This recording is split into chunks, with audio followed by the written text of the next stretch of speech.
Hello friends, it's Kristie Marcotte.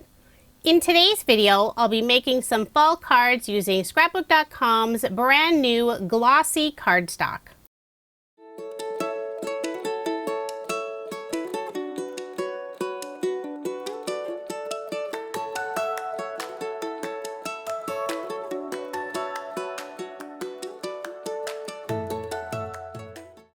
Scrapbook.com just released their new glossy cardstock and it is absolutely stunning. There are two different color options, rainbow and pastel. And the paper pads are available in 6x8 and also A2 size.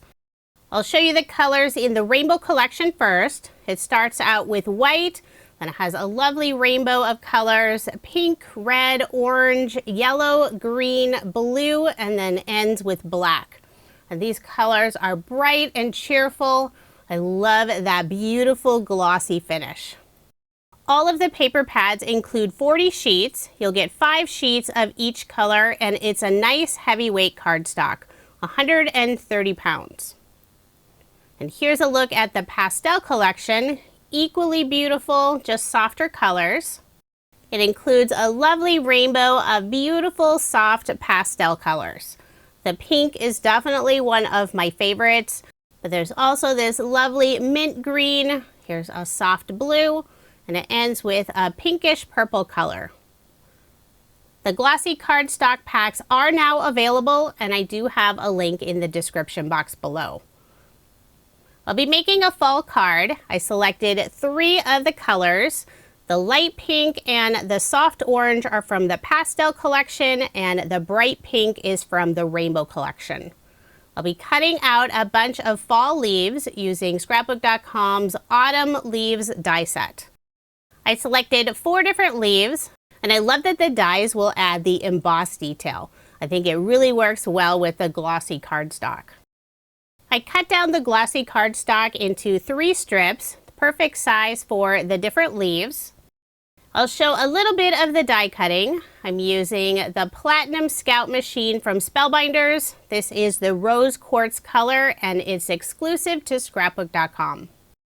I'm using platform A, platform B, one of the acrylic plate C, and for the other cutting plate, I'm using Scrapbook.com's Magic Mat. They've released a magic mat that works perfectly with the Platinum Scout machine. I'll start off by cutting out one of the light pink leaves, and I did trim down the cardstock so it's just the right size for that leaf. I'll run it through the Platinum Scout machine. Sometimes I'll run the die through the machine twice. This time I tried once and it cut out beautifully. And look at that lovely embossed detail on the leaves. You can see all the different veins. I'll cut out one more leaf, this time using some of the soft orange cardstock. Again, I'll trim down the cardstock, and I'm using Scrapbook.com's ergonomic scissors. I'll place the die with the glossy cardstock on the acrylic cutting plate. And I like to cut up, so I'm cutting into the magic mat, not the acrylic plate. I'm really looking forward to having the magnetic magic mat. It's available in the standard size right now, but later this year they will have the magnetic magic mat for the Platinum Scout machine. So I've gone ahead and cut out the rest of the leaves, and I have them stored in one of Scrapbook.com's stack and sort trays. This is the smaller size. I love the shiny finish on all of the beautiful leaves. Other products I'll be using for my card, Scrapbook.com's Diamond Stitch Stencil. I've already shown the Autumn Leaves die set. I have the stamp set Pumpkin Spice. I'll be using the sentiment Hello Fall. And I'll also be using the Marcotte Bags die set, just the bag with the handle. So I'll start off doing some stenciling. I have a silicone mat from Scrapbook.com on my craft table. And I'm using Waffle Flowers grip mat to hold the paper and also the stencil. I have the 6.5 by 8.5 size. I have a piece of light blue cardstock, and this cardstock is included in Scrapbook.com's Sherbet Smooth Cardstock paper pad. I'll lay the cardstock on the grip mat, Then line up the stencil on top, press it gently on the outside edges. The grip mat has a tacky finish, so it will hold the cardstock and stencil firmly in place. There's not actually adhesive on the grip mat, so you'll be able to remove that cardstock piece easily. The ink color I'm using is Distress Oxide Ground Espresso. And since I have the stencil attached around that piece of cardstock, I can peel back a side of the stencil, take a peek, and see if I need to add any more ink. If I do, I can simply lay the stencil back down and everything is still nice and lined up. I'm going for a very light design on the background, and I'll use a little bit of the extra ink on the blending brush and add more around the top and the edges. This will be the background panel on my card. At the bottom, I'm also adding a wood grain pattern paper panel. This is from Echo Park's Wood Grains Cools paper pad. This piece is 1 3/4 of an inch by 4 inches. And I decided to add a little extra ink along the edges and also the bottom, using the same Distress Oxide Ground Espresso ink color. And since I already have the grip mat out, figured I would just do the ink blending right on top. I use white cardstock for the Marcotte bag die cut, but I don't want it to stay white. I'm using the same Ground Espresso ink color, adding ink on the handle and also around the outside edge. I'm not getting a very smooth blend, so I did decide to remove the grip mat. It's much easier to ink blend on Scrapbook.com's silicone mats.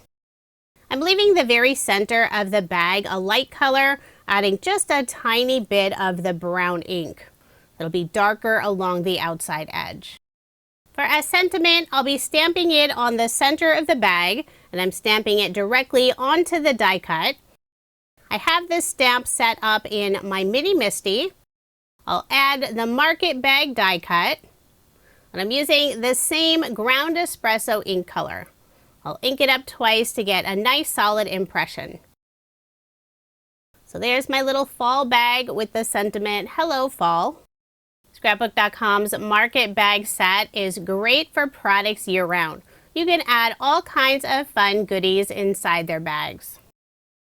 We'll grab the die cuts, the background piece for the card, and also a white card base. This grayish brown color I'm using to layer the background is actually the backside of the wood grain pattern paper.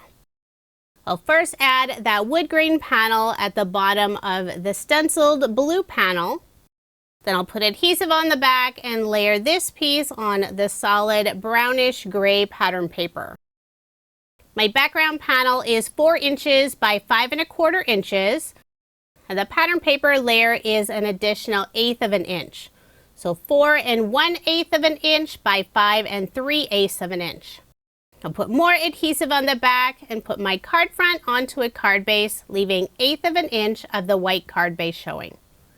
The adhesive I'm using is Scrapbook.com's Deluxe Adhesive Roller.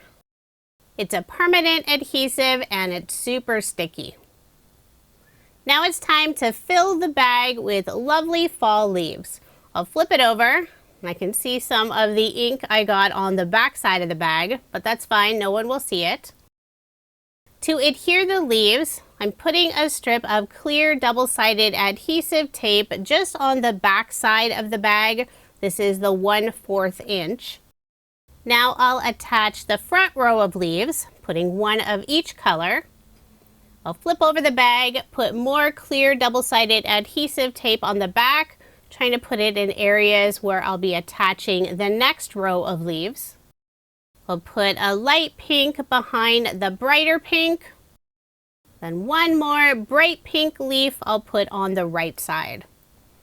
Now I'll flip it over, secure those leaves in place with another strip of clear double-sided adhesive tape.